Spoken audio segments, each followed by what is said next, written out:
শুভ দুপুর বন্ধুরা। শুক্রবার দুপুরে সিম্পল রান্না বান্না নিয়ে তোমাদের সামনে হাজির হয়ে গেলাম। তাতে কী রান্না করছি চলো সেটাই তোমাদের সাথে শেয়ার করি। এখানে দেখো দাদার জন্য ভাত বেড়ে নিয়েছি, সাথে যে ওল সিদ্ধ দিয়েছি, কাঁচা লঙ্কা সর্ষের তেল দিয়ে মেখেছি। আর এখানে হলো ঝিঙে ভাজা করেছি, শুকনো লঙ্কা ফোড়ন দিয়েছি আর কালো জিরে ফোড়ন দিয়েছি।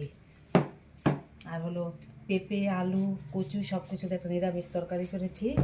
আর এই যে পুর ভরা চাল কুমড়া পাতার বড়া করেছি। দেখো বড়াগুলো কত সুন্দর হয়েছে দেখতে। আমাদের এখানে কারেন্ট নেই, সেই 10টার থেকে কারেন্ট নেই। তো কেমন লাগলো আমাদের রান্না বান্নাগুলো অবশ্যই জানিও।